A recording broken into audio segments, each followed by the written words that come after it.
Number them. Yes. Awesome. Yeah, the puppy I have, it doesn't number them, so I keep having to count from the front. Oh gosh.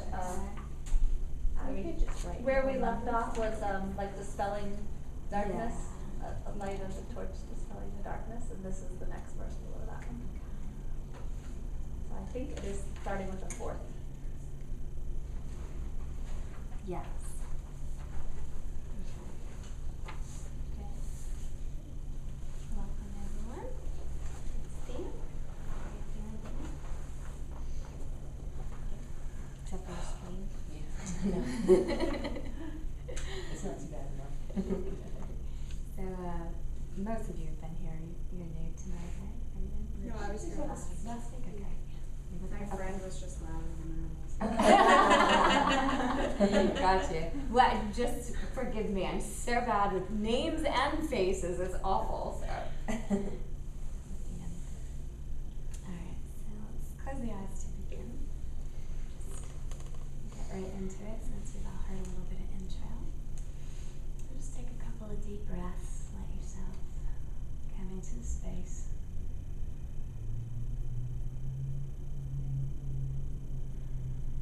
Start to feel the energy of the room. So there was a nice yin class before this one. So see if you can tune into that nice mellow energy.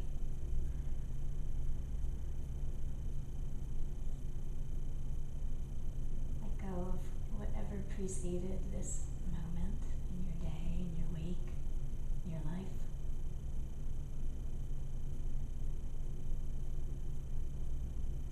Just allow yourself to drop into the here and now.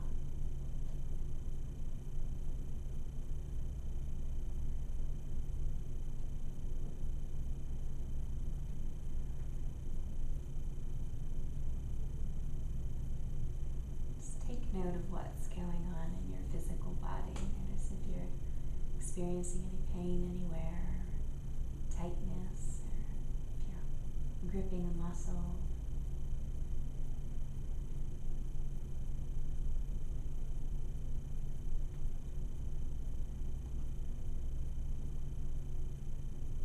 Notice your general mood. How have you felt today? Are you agitated or carefree or whatever it is? No judgment, just noticing.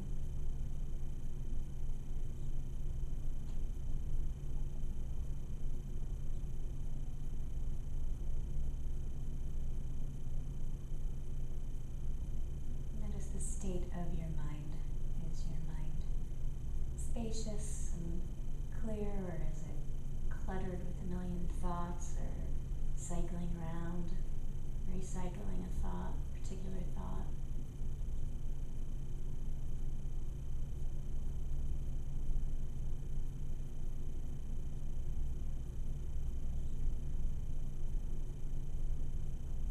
And again, let all of those things go and bring yourself back into the present moment. Let yourself rest in your breath. So no special manipulation or breath control. Just let your breath breathe you the way it wants to.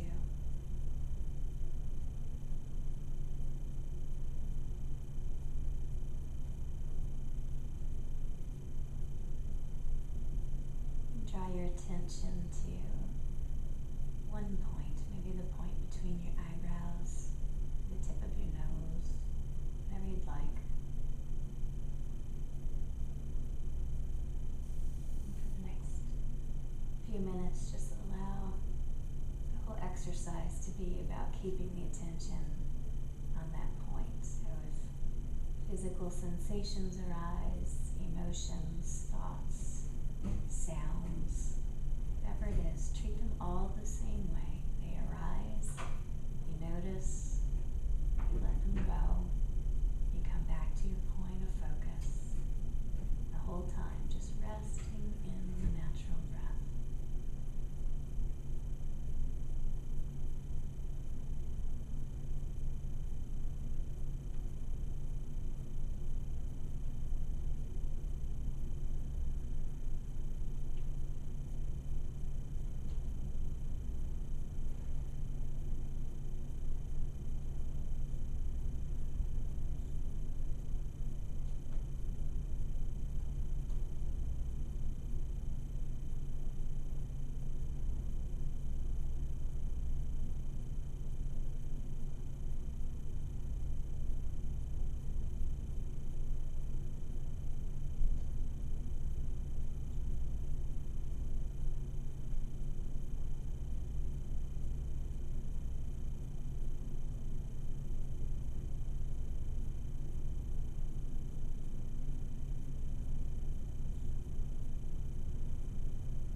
Bringing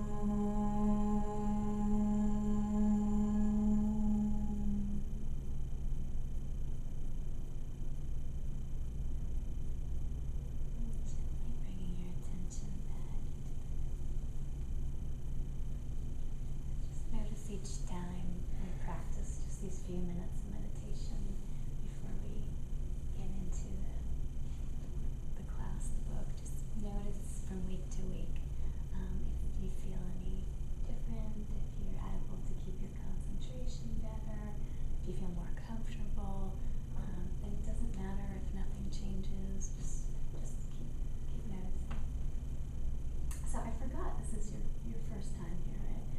You used to come to all the old satsangs with the Yoga Sutras for like years. So are you familiar with the Hatha Yoga Pradipika? Probably not. Okay. It's a tiny little intro. So it's the same idea kind of as the Yoga Sutras. It's thousands of years old. And it sort of pulls certain elements from the Yoga Sutras. Remember that Yoga Sutra is about the 8 limbs? Mm-hmm. So it kind of ignores the first 2 limbs. Do you remember what they are? No. Yeah, that's why. The yamas and the niyamas, which are the ethical practices and the personal observances. And it kind of leaves out the higher limbs, which are the different stages of meditation and what comes after meditation, samadhi. So it focuses on asana, pranayama, things we do with our bodies, and it's like a prep for the higher practices of meditation. And so because you're familiar with the Yoga Sutras, you'll catch on quick. So feel free again, everybody, to interrupt when you want, comments, questions, whatever. Okay, so we have been chanting the Sanskrit first, so you all have your chant sheets now. And we'll do a word or a piece of a word at a time and then link it together. So I'll chant and you chant back to me.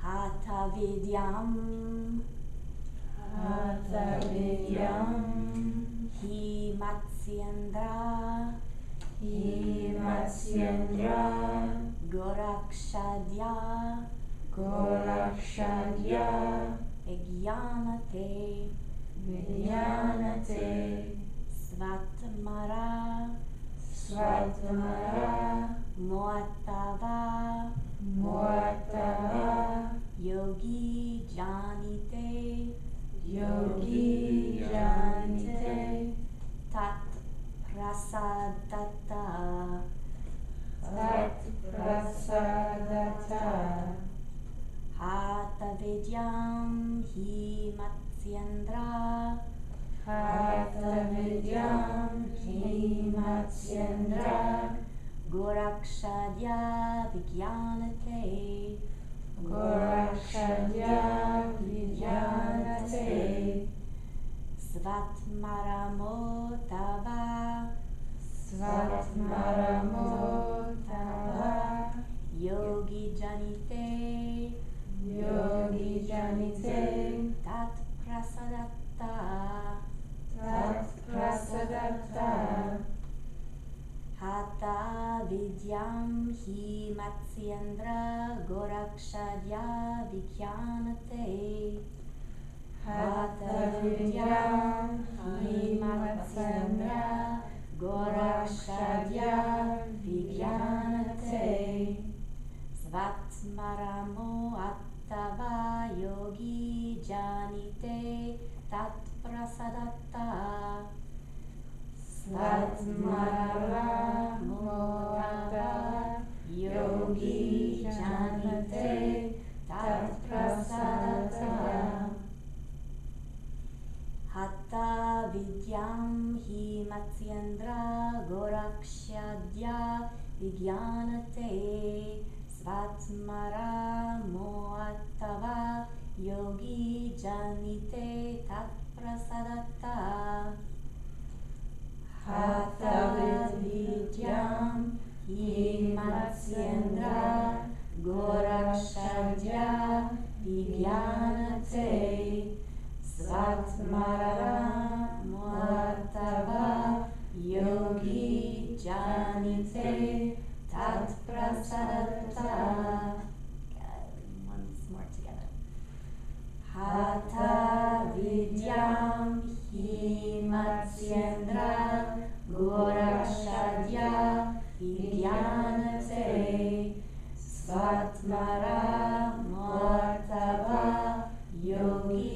janite tat prasadata.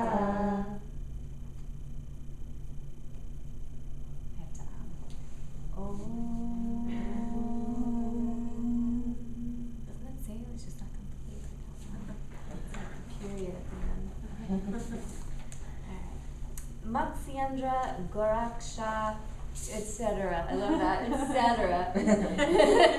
We'll just skip over everyone else. Knew Hatha Vidya, and by their favor, Yogi Swatmarama also learnt it from them. The following Siddhas, masters, are said to have existed in former times. And then I guess that leads into the next one. So let me read you the translation from my book we're going from too. Yogi Matsyendranath knew the knowledge of Hatha Yoga. He gave it to Goraknath and others, etc. And by their grace, the author Swatmarama learned it. Okay, so that other part just goes with the next one. So I'm going to read you, this is about the lineage of Hatha Yoga.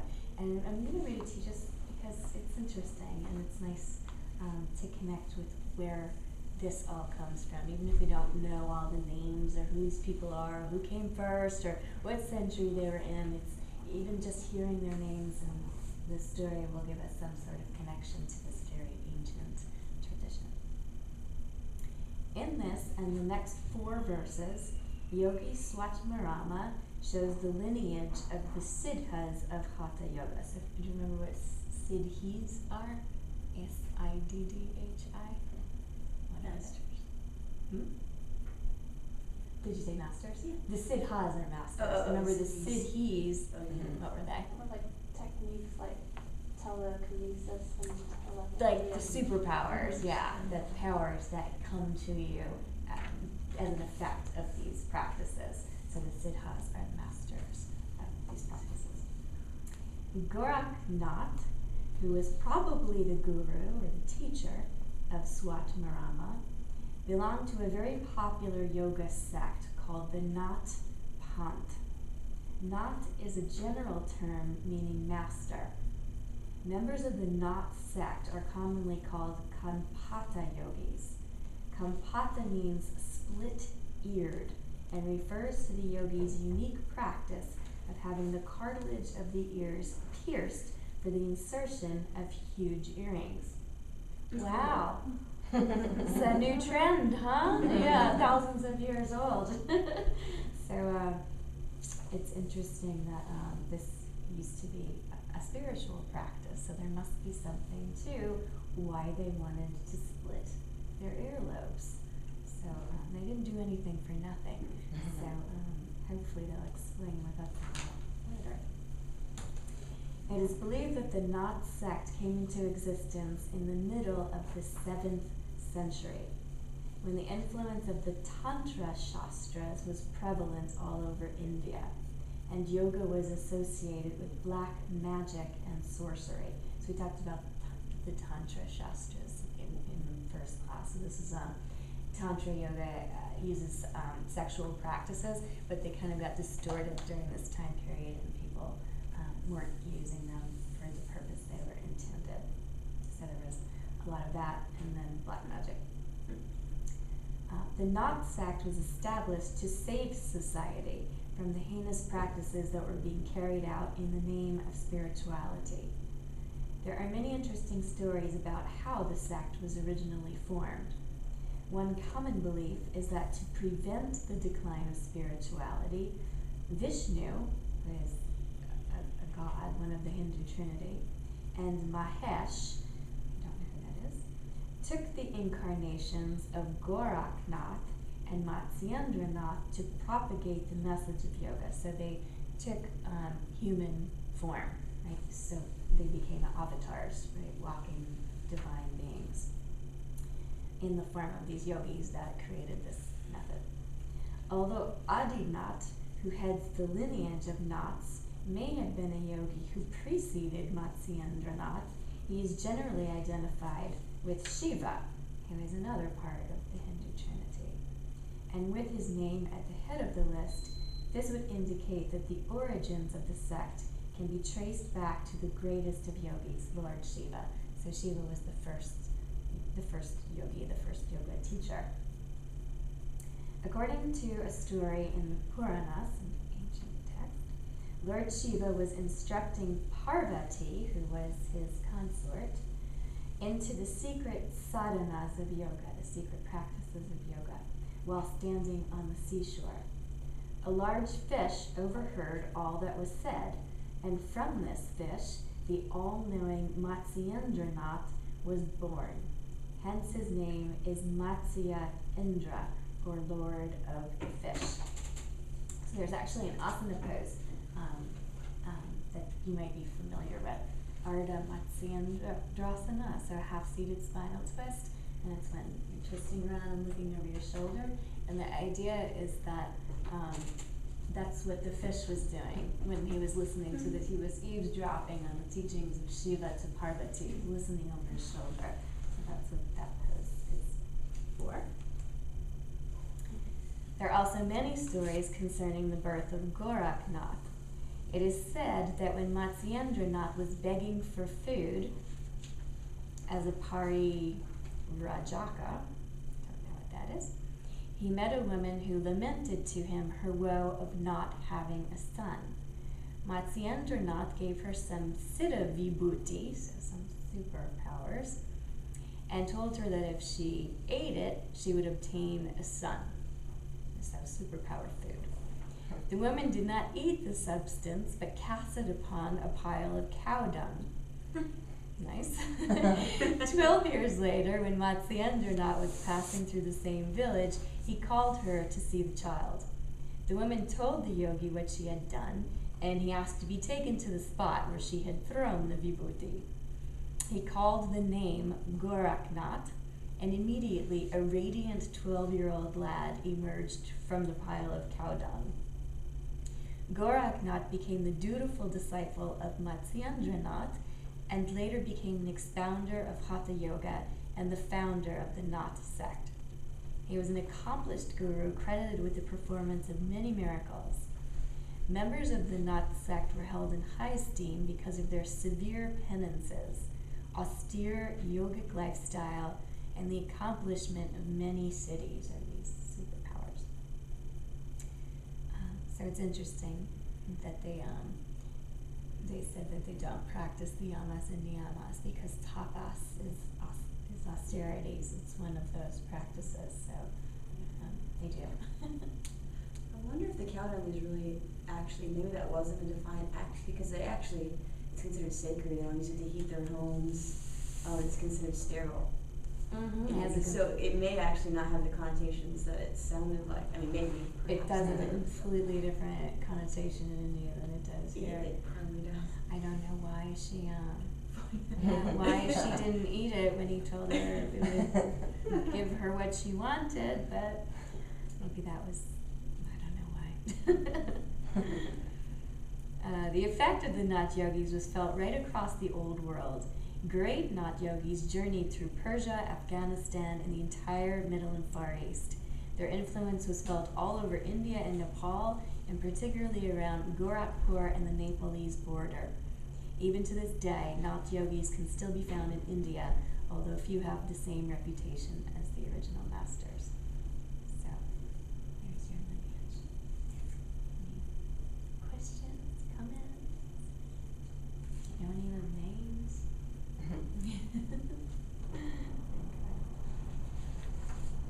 So, oh wow, this next one gives us all of the names of everybody in it. Let's see what our chant sheets have to say. The next one is really something. Yeah. We're gonna break this one down. So these are just the names. We won't, alright. It's the whole rest of the page. Yes, it's the entire rest of the page. That is the next verse, which is, actually it's verses 5 through 9, but they merge them all together, so that's what we'll do too. It's just a list of their names. That's powerful to chant in Sanskrit their names, even if we don't know who they are or how to say them right.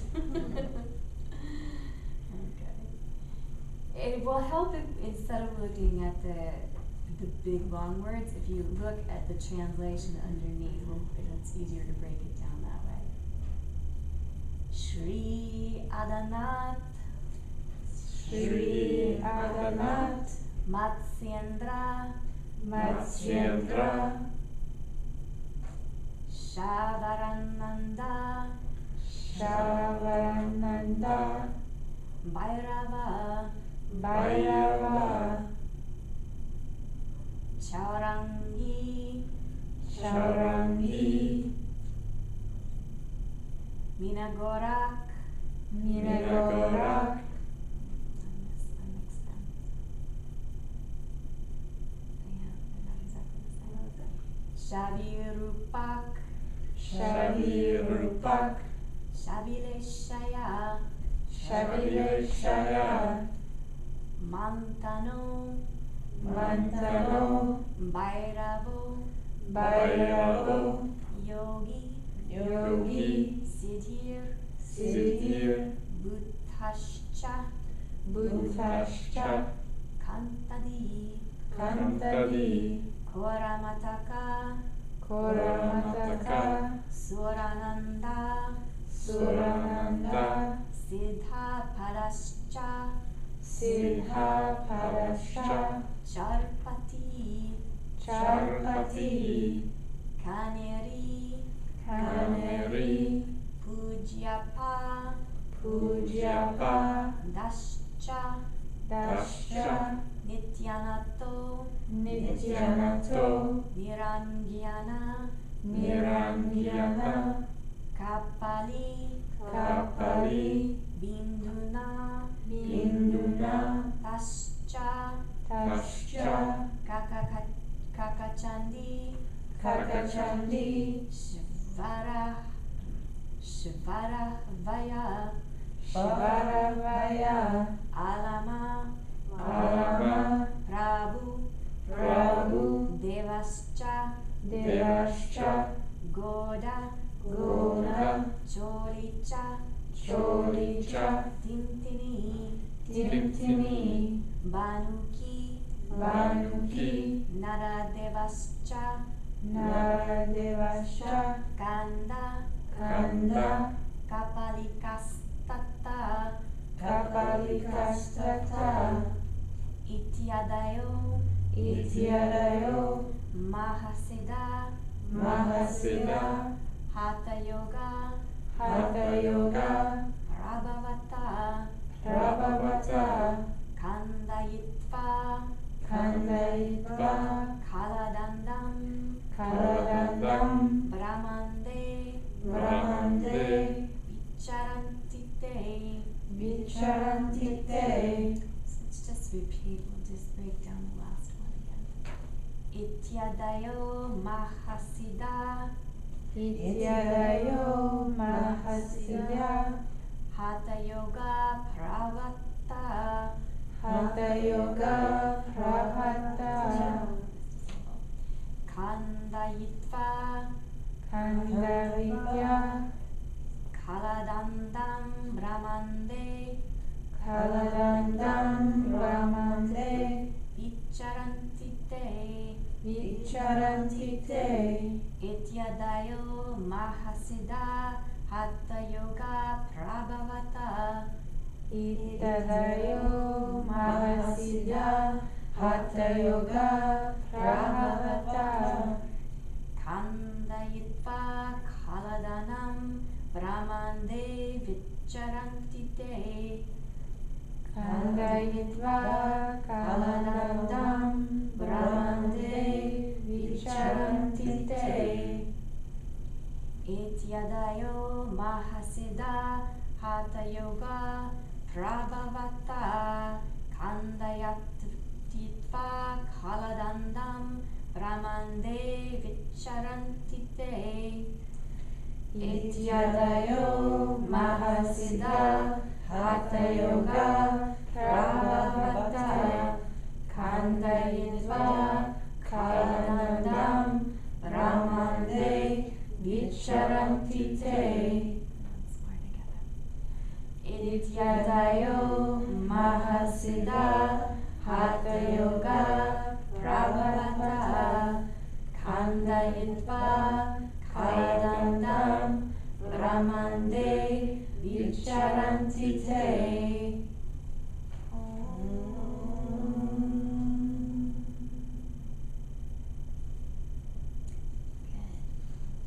Lots and lots of names.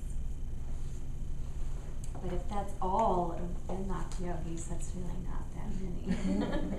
So Sri Adinath, who was derived from Shiva, Matsyendra, who we learned was his first student, Shabara, Ananda Bhairava, Charangi, Meena, Goraksha, Virupaksha, Vilishaya, Mantana Bhairava, Siddhi, Buddha, Kantadi, Korantaka, Surananda, Siddhipada, Charapati, Kaneri, Pujapada, Nityanath, Niranjan, Kapali, Bindunath, Kaka Chandishvara, Alama, Prabhuveda, Deva, Godacholi, Tintini, Banuki, Naradeva, Kanda, Kapalika. These Mahasiddhas, great masters, having conquered time, or death, by the practice of Hatha Yoga, roam about the universe. What does that mean? What do you think it might mean?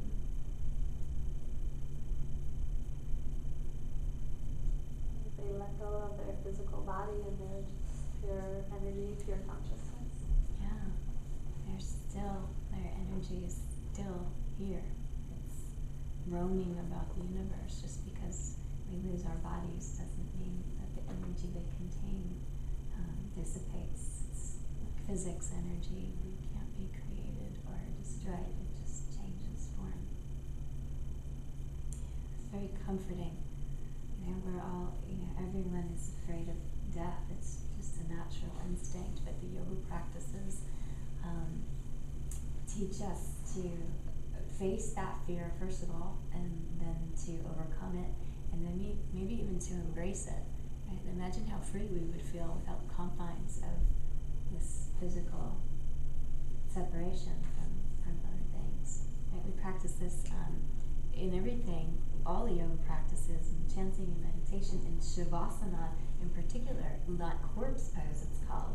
It's the idea of, we lie there, and it's important to have long shavasana when you practice asana. Always, lie down for a few minutes, even if you're practicing at home, and make sure that you get that experience, because it's the time to just be completely still in your body, without doing anything, without any effort, without trying to do anything, and then just experiencing what goes on in that stillness. And the subtler you get with your practice, the deeper you get into your practice, you'll start to feel things that you might not notice in the beginning. In the beginning, all you notice is your mind wandering around like crazy, or your desire to get up and go get a drink of water, or the fact that you can't believe you're lying in a room with a group full of strangers with your eyes closed and maybe even falling asleep. You get over all of that, and then you start to feel, oh wow, I can feel my blood pumping. That's cool. And then it's like subtler, and you're like, I can feel a pulsation that's even subtler inside of, I don't know, is it inside of the blood? Is it inside of my breath? And you start to get deeper and deeper into your understanding of your experience of your energetic body, and then the idea of your physical. But then who wants to come out of shavasana once you get into it, right? So I say, no, it's not enough, right? Because it's such a wonderful feeling. So that's what this prepares us for. These Mahasiddhas, having accomplished the goal of yoga, have released their own personalities from the cycle of birth and death in the physical world. Being Jivan Muktas, which means liberated while still in the confines of Prakriti. So remember we talked a little about Purusha and Prakriti? What do you remember what, in general, what is Purusha? What is Prakriti? One's like the creative energy and the other one's like matter. Yes, exactly. So Purusha is the potential, or the creative principle, and then Prakriti is the form that creativity flows into. Great. So a Jivan Mukta is a type of yoga I teach, and that's the precept behind the practice, is that you can attain enlightenment while you're still inside of this physical body.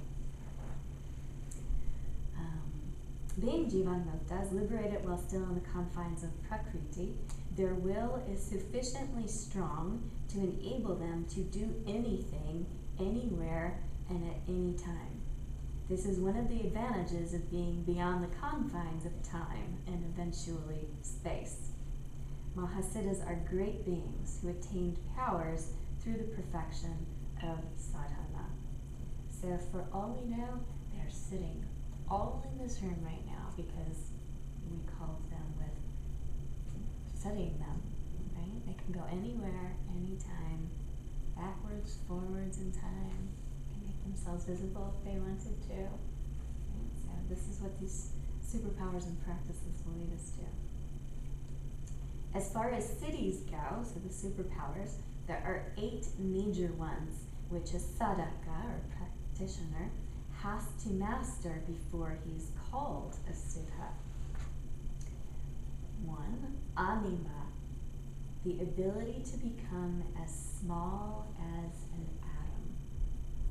So can you imagine how long it would take to perfect your practices enough to, at will, become as small as an atom? But that's what a siddha is, someone who has managed to do this. And it's like, it's like a checklist. Like the teacher's going to be like, okay, got it. You made yourself small as an atom. Good, you can go on. I wonder if the concept, like if they added that word atom later, do you know what I mean? Like, what year was this written? Because I wonder if that concept, obviously just mean the tiniest particle of being that you could be. But was this translated later? No, it's a great point. Everything I'm reading to you is commentary by the person who, like the text itself is just the Sanskrit. Okay. And then the translation. So the translation is what you see on the sheet. It was like for this one, for example, it listed all those names and then it said they're wandering around the universe. Period, the end. All the commentaries, more contemporary. Yeah, very good. Ladhima, yeah, I'm sure you didn't have. I was like, wow, that's yeah. fantastic. Years ago, as small as an atom in their mind, or not In the physical world. In the physical world, okay. Mm-hmm. Like the way you said it is better, like the smallest possible entity, form of prakriti. Even an atom is prakriti, it's matter. So the smallest form of matter, they can turn their energy Like into. Honey, I Shrunk the Kids. What's that? Like Honey, I Shrunk the Kids. Yes, exactly. Small. Yes. That's smaller.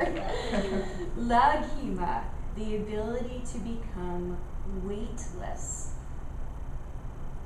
So, why might that be useful? All these powers are because they have some sort of use, right? So, why would it be useful to become really tiny? You go anywhere. Why would it be useful to become weightless? Fly? Maybe. Yeah, you could fly. Get you somewhere faster, right? Give you a sense of being connected with the sky and not so heavy on the earth. Mahima, the ability to become as large as the universe. Why might we want to do that?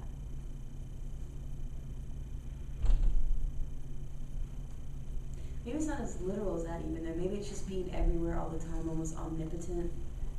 Do you know what I mean? Because there's I think it might just be a metaphor for. Yeah, but to actually. Do you think they really mean the power to be as large as the universe? Maybe it's just or like, someone's energy, it's like its tentacles are everywhere. Is that kind of, because I feel like it's the same concept, like maybe not everywhere, but it's like, metaphorical, yeah. exactly, like Jess was saying something about these cities, about having like telekinesis where they could, you know, really affect someone wherever. I don't know. Yeah, that's a good interpretation. But yeah, and to be able to for them to have the experience too of being maybe, you know, with their, it's not really the mind that has these experiences, it's the whole being. So that is an experience of samadhi, is to experience, you know, the absolute enormity of who we are and that we're a part of all that. You know, you've heard that thing, we are made of stardust, right? It's to actually experience what that is. You know, I am a star, I am planets, and that too transcends this physical body. Is if we can experience that, we're so much more than this. I'm not surprised it has that, because it seems like with yoga there's always the expanding and the contracting. Mm-hmm. So I wouldn't be surprised if one of them was to become very, very heavy. Mm-hmm. Because yes. it's always both. Exactly, yeah. Exactly. Garima, the ability to become heavy. Yeah, so that's a great, this is what this is all about, your observations. I've observed in yoga that opposites are always present, right? Good. And why might that be useful? Can't be moved. I like that. Yeah, and it can't be moved. Yeah, how solid are you then? Like the earth. Prapti, the ability to reach any place.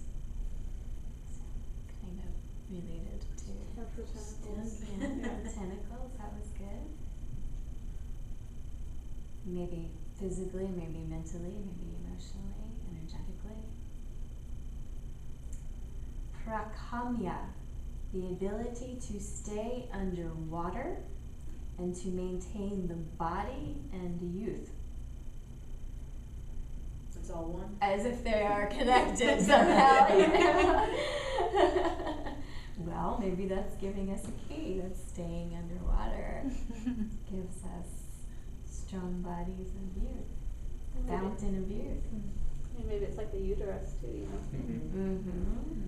Where you go back to and you come from. It certainly sounds like that. Clues. And like the guy that was here last week was talking about Hanuman and the things that he did to get past, I forget who was guarding the mountain where he had to go get the herbs for Ram's wife, but he had to make himself like super small so he could climb in through her ear and out her mouth or something like that, and then, you know, take that big flying leap. And so a lot of these superpowers he had to take on, getting very big and very small. Yeah, sure. Reach. And maybe the ability to stay underwater is, you know, Like canning. it's like what? Canning. Canning? Yeah. Preserving, you know? That's what I think of when I think of water plus, you know, preservation. It's like canning. That makes sense. Yeah, preserving, yeah, it does. Yeah, that's what we're looking for, like, whole from, you know, how does it ring for you? Wouldn't have gone there without you. That's Think of like, Yeah, it's like that's what came to That mind. makes sense. Yeah. Vashitva, control over all objects, organic and inorganic.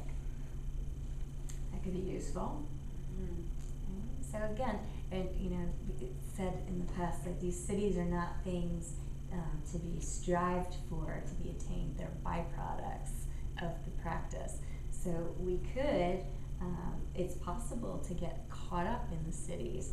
So if you were able to control all objects, organic and inorganic, you know, you can make yourself a millionaire and, you know, win the lottery. You can make people do whatever you wanted them to do.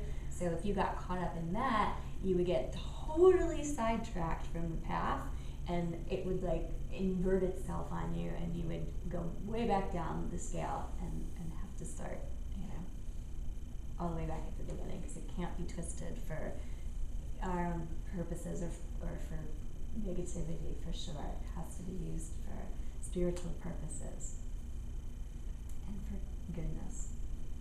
Ishatva, the capacity to create and destroy at will. Same kind of idea. A Mahasiddha becomes omnipresent and omnipotent because he has purified and perfected the functioning of his physical and pranic bodies. So your pranic body is your energetic body, through mastery of Hatha Yoga, and has transcended the normal limitations of mind by traversing the path of Raja Yoga. So Raja Yoga, they refer to as the higher practices of where this is leading. Then we go into meditation and the higher practices. To one immersed in the ordinary mind as we know it, such a concept as transcendence of the barriers of time and space would appear to be impossible. The human mind has its limitations and is by no means perfect and infallible. However, as the Yoga Sutras of Patanjali contend, the imperfect mind can be made more perfect and efficient through the practice of sadhana. Sorry, I just had a cramp in my foot. So the yoga, refers to the Yoga Sutras. Wow. So the same thing with this book is through these practices we can perfect the mind. Wow. Our present-day scientists acknowledge the fact that man is only utilizing 1/10 of his total brain power. If you consider all that man has accomplished in the fields of science and technology, etc., using only one small compartment of the brain, you may gain some idea of how much might be possible with development of the 9 silent centers of the brain. As the mind expands, it increases in power, and all physical barriers are transcended. So it makes sense knowing how little we use of our brains now. Imagine if we could turn it all on, ignite all of it. Sure, we'd be superpowers. And a way, it seems like these superpowers seem really, really far out there. But, think about the things that we're learning now in science that we never imagined could happen. Like even biofeedback, is something relatively new, is that your thoughts can influence your physical health. And that's simply by, tapping into parts of the brain that haven't been tapped into before. So that's like we talked about, like having this little bit of faith. Like we have that little bit of faith that then when we see something like that is possible, then we say, maybe these things are possible too. What do I know? We didn't know this yesterday, so maybe they are. I always get either skeptical or confused when there's really ancient texts that are written and rewritten in different languages, and then they talk about people doing stuff that we never see people in this day and age do. So even with this kind of teaching, do you think that there's parts of it that are metaphorical and parts of it that are literally people doing things, or what's your kind of take on that?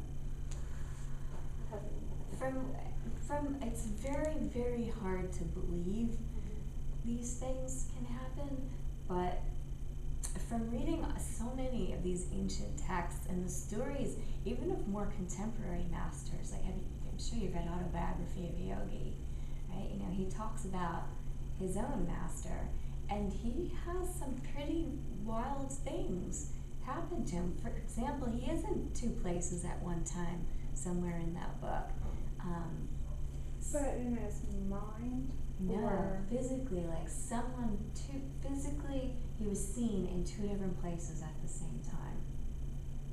Or you could take the physical environment too. There are the pyramids that they now think are vastly older than they ever imagined, than any historical text relates, and that there are structures left on this earth that are beyond the greatest engineering minds today. There's no way that you can cut stone that precisely and fit them with the technology we have. So the fact that there are physical structures in the world greater and bigger than anything that we can make kind of gives me a glimpse, into the idea that, because I agree with you, it's hard to know, is this metaphorical or is this to be taken literal, kind of like the Bible and all religious texts? You know, is it a great story, you know, where you can take elements from it and use it to grow, or is it really are parts of it, and you know, bring the Bible in, which it could be completely unrelated, but you know, these great things that are physically here on earth, I think, are telling that there obviously is something larger or bigger, and there is this intelligence, if you will, that's kind of a broad word, that I think that we have either forgotten about or lost. I think too, if you're reading a lot of these things and you understand it, that you're, you know, a lot of times you're remembering something that you didn't know you knew. And a lot of the stuff in there was written way before Einstein, you know what I mean? And then like he's got a theory of special relativity, like all this stuff that science has proven, those books wrote about thousands of years before. Right. So, I mean, just because science hasn't proven it yet, to me, science doesn't make that seem less magical just because it can prove certain, well, look at that thing that we used to think was magic, here's how we can prove it now. So who's to say that all the other stuff that seems magical, they won't be able to prove scientifically once they figure out how to see things that they can't see right now. But you don't see people flying, you know what I mean? Or you No. don't see people heavier. That's what, I mean, I think that's what you were asking, right, Jessica? Like, you don't ever witness someone just flying or. Yeah. Lots Well, of not that I other- expect there to be an answer, but it's just, Yeah, it's one of it's those things I think interesting. about when I'm reading these things, like Me how too. much to believe and how much to kind of metaphorically interpret. I think that, like, hold on, Go ahead. sorry. But like, isn't the autobiography of Yogi, wasn't that time when his great master was telling him that someone was sick and like to go home or something? Like, wasn't it like a very important event where, you know what I mean? It was like he had to tell something, like something very important, you know what I mean? And I feel like we all have certain occurrences in our lives where we had to expand and become something greater than ourselves because the situation demanded it of it. And I mean, I feel like that could be one of the cases where this master who's, you know, meditated for 20 years, you know, he just has a different skill set than his contemporary. And he was really tapping into that energy to, you know, do what was necessary at that time. So I feel like that could be. Everything you guys Totally. have said is totally right on. What did you say? Yeah, all of that's very, you know, it's all rings true, right? It all rings true. And think about just what you're saying, you know, there was a special occasion of urgency that was required. Think about how many times have you read about a mother whose child is caught under the car, Right. and a woman picks up the car. That could never happen in normal circumstances, right? But something happens. Her adrenaline gets going and gives her a surge, you know, of super strength, right? So maybe that's what these superpowers are like. You know, it's a surge of an energy that, you know, we don't normally have. Right? And I'm sure that nothing in these books is generally ever meant in one way. So to me, it's probably metaphoric, and I think it's probably reality too. And I think it's probably because we had all of these abilities, or some of them, way in the past, and we lost them, right? And that is why we remember them, because they were there at some point. So everything you're saying, that doesn't negate any of it. It supports it. Traded them for the internet. I was thinking that from like 10 minutes ago. I'm like, well, because I'm a math teacher, and I study math, and so I definitely am on the literal skeptical end of things, where I'm trying to see a progression from one thing to another, and it's just I can't turn that off all that easily. And everything, when you were talking about the literal sense of being as small as an atom, or as, you know, large as the whole world, I just kind of related a little bit to whatever you put out into, I guess, just removing limitations on everything, on your ability, on the abilities of everyone around you, on the earth, on anything that lives or breathes. Is just removing the limitations in your mind, and then once that's gone, then, you know, maybe 100% of your brain is capable of being used, and maybe we'll be open to it. Because I mean, I've been in yoga classes where I you know, you'll glance at people at the end, but I don't know anybody's name except for the instructor. But there are times where I've had practice next to somebody and I felt closer to them than like my family. They never knew it, I didn't tell them before I left, but there's that moment you just felt like in tune with that person. And that's, you know, just 2 feet away.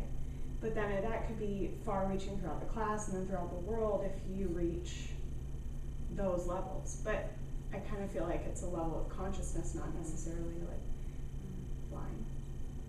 To me, just because of the literal nature of my mind. But I think what you said is exactly how it happens. It's not attaining a power, it's eliminating the boundary. Right. And then your consciousness isn't bound by your form. So yeah, your consciousness can go anywhere then or do anything.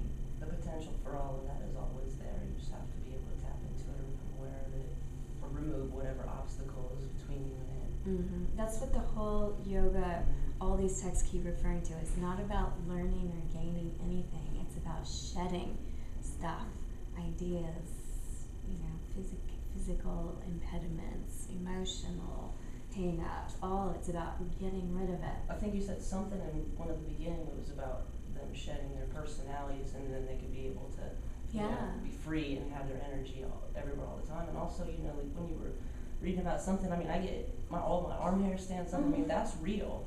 That's energetic. That's tangible. You know, and it's only this far away, but you know, who's to say that you couldn't, you know, like in meditation or doing distance healing or something like that, how far your reach could be. And there's so much literature out there about, you know, the power of prayer or of meditation on groups that don't even know you're praying or meditating for them. There's, you know, stuff starting to come out where people are looking at this, and there are other, you know, like the current contemporary masters who scientists have said, can we check you out? And you know, they go into their laboratory and they hold their breath for an hour, you know, and they suspend their own pulse, and the doctors don't, you know, not the scientists don't know how they do it, but they can see that they do. They really do. So. But the scientists are working with the limitations of what they have accepted as truth and what they haven't accepted as truth yet. So they can't see it. But at least it's measurable to them. They can say, yes, you did hold your breath for an hour. You know. I might be getting my stories a little mixed up, but have you seen the pictures? I think it's just of like water, like microscopic images of water droplets where some is meditated with happiness, some is meditated with So anger, beautiful. sadness. They all like manifest differently. And You might be rice. really interested in that, yeah. Yeah, it sounds really fun. The rice experiment, similar to that, the water drop, you know, they drop, I think they show them like dancing or the way it moves. Oh, Is that what you're talking about? I saw one that was like still photos, and there was like microscopic images, I think, of water molecules. If you shouted at it and if you gave it loving words, is that the one? Yeah, pretty much. Yeah. But there's also seen something with like the snowflake one might have been different, so I'm pretty sure it's the one with droplets. They look like snowflakes. Yeah, a lot but of then them. that's It's a smaller. Japanese, Yeah. whatever it is they call Photographer it. too, I think. Photographer, Yeah. that does it. It's older. I mean, it's been around for a few years, Yeah. but it's really, really impressive. Well, they did that with rice as well. They would have multiple people all over the world. I mean, they've got like all these YouTube things, but you can have 3 pots of rice, and like one, they did experiments. They make kids walk by and they think or say loving thoughts to the one, and then there's one where they like shout or say like a curse or something really awful, and then one they ignore. And ironically, the bowl of rice that was ignored after a month is the most rotten, foul. You saw that too as well. And then the even one. bad attention is better than no Yeah, attention. and then they show one thing of rice that's just you know kind of like semi-rotted, and then the one where everyone was like loving and kind. It sounds so silly, but it was untouched, unharmed. You know. It's Anyway. interesting, yeah. Yeah, this We is should try what that the not experiment. yogis did. They experimented with, let's yell at that bowl of rice and see what happens. Like this is what they did. Yeah, let's go back to the guy who came up with that experiment. Well, plants are the same way. They've done experiments on plants. And Sure, everything. yeah, music. Oh, it really does Yeah. with plants. Yeah, I think so too. yeah. So who's to say? So much of this is to get us thinking. Go in there, tap into the 9/10 of the brain. This is how we do it. We think, we contemplate, we meditate, we experiment. Let know you're here and you're interested, not Yeah. gonna ignore it. Yeah. And this stuff, the more you study it, especially it's chanting, Sanskrit, the more it goes in there, and then you're not even thinking about it anymore, and it's like sinks to the bottom, and then it flowers up, and it will come to you as, all of a sudden you will understand something, you'll have a moment of, that aha moment, the light bulb goes off, and that's what it's doing. It's like marinating in there and coming to consciousness when it's put it all together. Plant the seed. Yeah, that's exactly what we're doing, planting the seeds. Cool. Probably. Yeah, perfect timing. Good job, everyone. So let's together 3 times. And just take a moment again to notice any change in your energy from before and after class.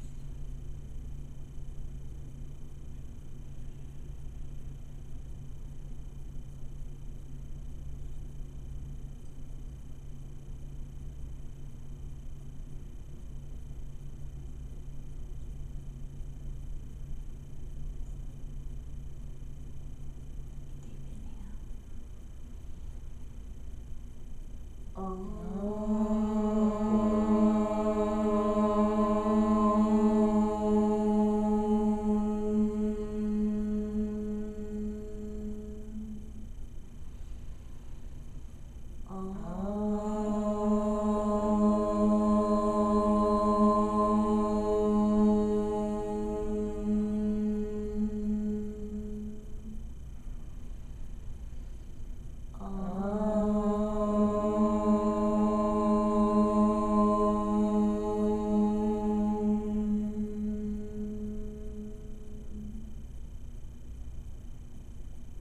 bow to the highest teacher and all living things.